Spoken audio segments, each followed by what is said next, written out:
Hello guys, good morning. Welcome back to my channel বৌদি live ব্লগে। এখনও যারা যারা চ্যানেলটা সাবস্ক্রাইব করনি অবশ্যই বলবো সাবস্ক্রাইব করে রাখো, আর পাশে থাকা বেল বাটনটা অন করে রেখো, যাতে নতুন ভিডিও নোটিফিকেশানগুলো তোমাদের কাছে খুব তাড়াতাড়ি পৌঁছে যায়। তো সকাল সকাল উঠে একদম ফ্রেশ হয়ে গেছি। ফ্রেশ কী বলছো, দেখেছো মুখ হাত তো দশা দেখেছো, মানে বৌদির গেট আপটাই চেঞ্জ হয়ে গেছে শহরে আর গ্রামে।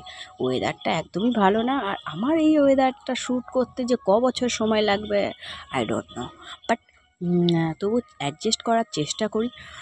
কিছু করার নেই। দেখেছো একদম রোগা হয়ে গেছি, হাতগুলো দেখেছো কত ট্যান পড়ে যাচ্ছে, বুঝতেই পারছো। সেখানে ছিল ঘরের মধ্যে থাকা, গ্যাসে রান্না করা, আর এখানে তো দেখতেই পাচ্ছ যে উনুনের মধ্যে রান্না করছি সারাক্ষণ বাইরে। তারপর তো চাষ, মানে যাই হোক একটু আধটু বাইরে কাজও দেখেছো, মাঠে টাঠে যাওয়া এরা। তবুও নিজেকে কেয়ার করি, নিজের সাথে একটু একটু নিজের গেট আপটাও চেঞ্জ করার চেষ্টা করি, বুঝেছে। এক সময় হয়ে ওঠে না, মানে এতটা কাজের মধ্যে থাকি না, প্রচণ্ড ব্যস্ততার মধ্যে থাকি, দেখেইছো সারাদিন খুঁটিনাটি কাজ চলছে।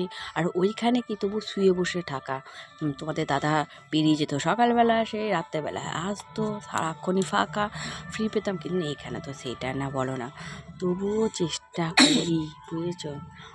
আর এক সময় তো ক্যামেরা ধরারও লোক নেই, বুঝতেই পারছো, হয়ে ওঠে না চট করে। যাই হোক, চলো তোমাদের সাথে গল্প করতে করতে দেখো চাও বসিয়ে দিয়ে দিয়েছি।